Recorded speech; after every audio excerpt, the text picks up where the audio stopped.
just want to say that you have recorded a video where you go really deep on this, on the upcoming crash that you say is going to be fast, bloody, and unavoidable. But you also explain how people can position themselves to profit from it. Again, people can watch that video at londonreal.tv/Jim. I highly recommend everyone watch that video. It won't be available on socials. You know, Jim, when I saw them do that guarantee, I was like, so you just printed money, basically. You can call it this, you can call it that, you can mix it up, you can do this.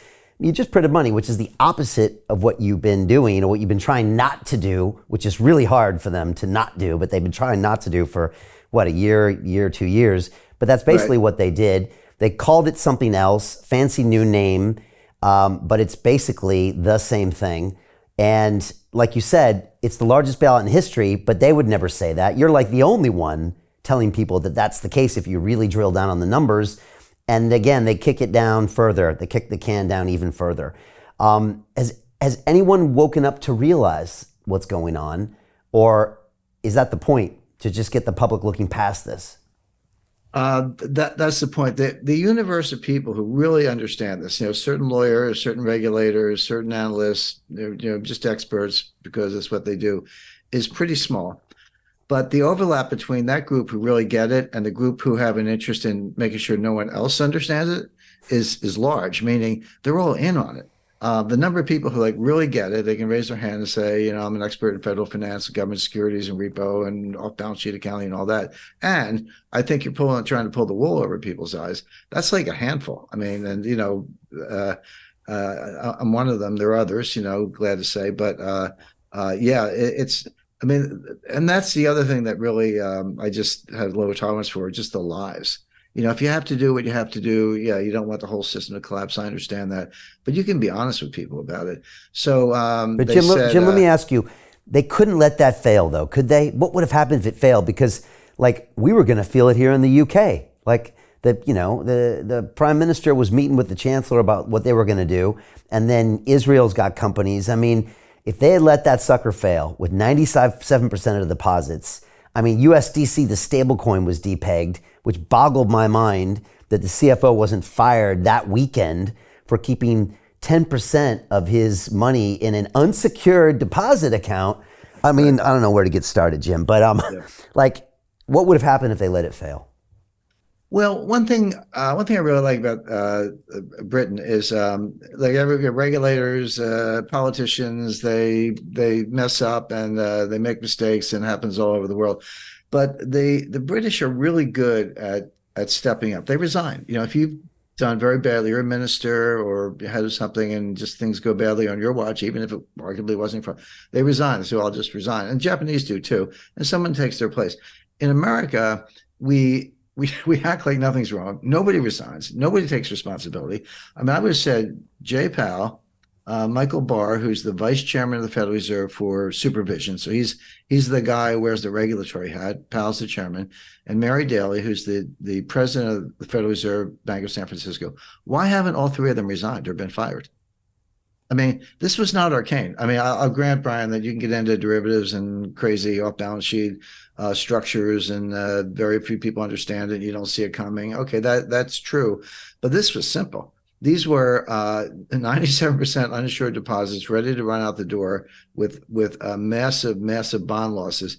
And they were in like 30-year bonds, 10-year notes to 30-year bonds. It wasn't like you had treasury bills. You can always sell a treasury bill and maybe take a little hickey, but not really. So you can have a government security, which is a treasury, almost no credit risk. I won't say none, but almost no credit risk. But there's always market risk. But the thing about treasury bills, 3-month bills or 6-month bills, there's very little market risk. They're not volatile. But when you're into 30-year bonds, forget it. You can take 20-point hits when you get the kind of interest rates we see. And that's what they had.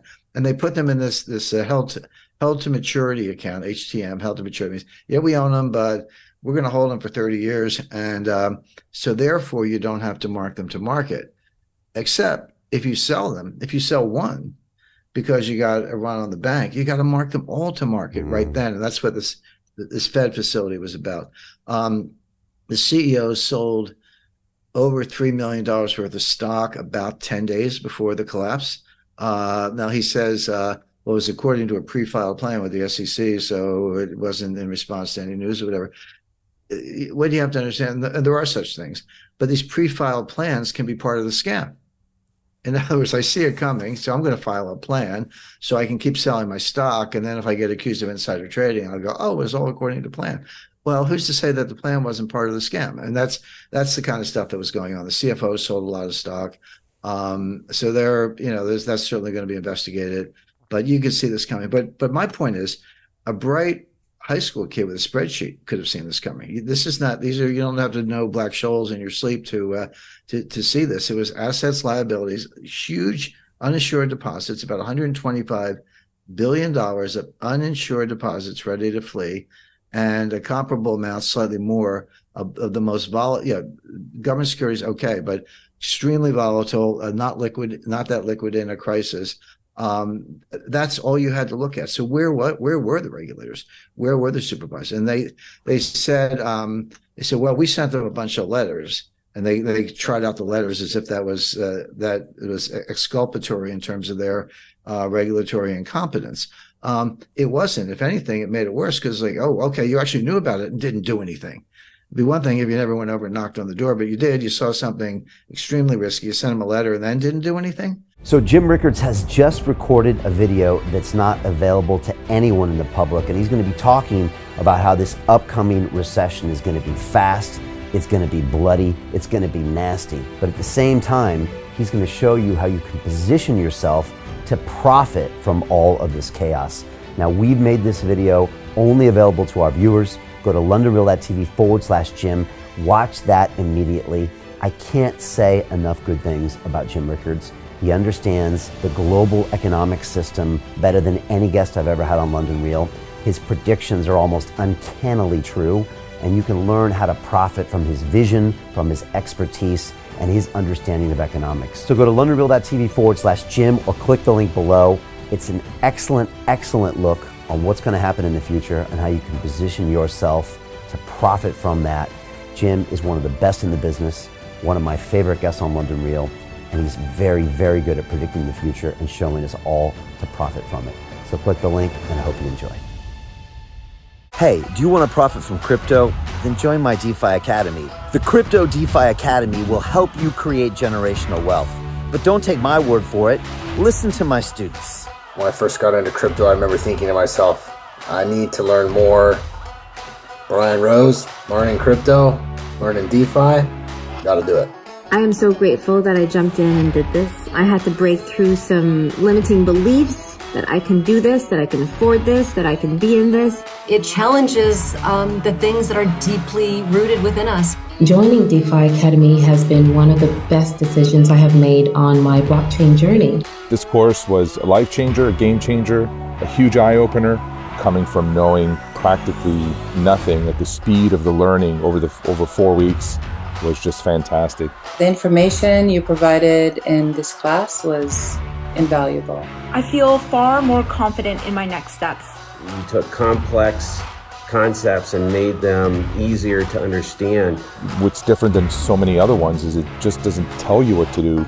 It actually makes you do it. This is for people who are serious about becoming traders. This is the way it should be done. I realized from this learning experience again that it is not about what you learn, but about who you learn it from. The energy was insane. I've never experienced such incredible energy on a live call. Brian Rose, you are a legend, my friend. It's the only thing in the market where you can get all information and learn everything what you need to know. Everything is so clear and so well done, and I am just forever grateful for this program. It made me feel so much more confident about crypto than I did before.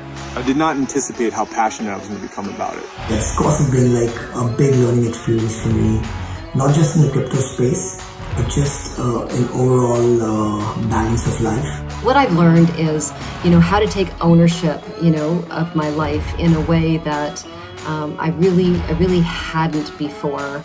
Yeah, you can't put a price on that, really. I would recommend it to anybody, top notch. Excellence does not come cheap.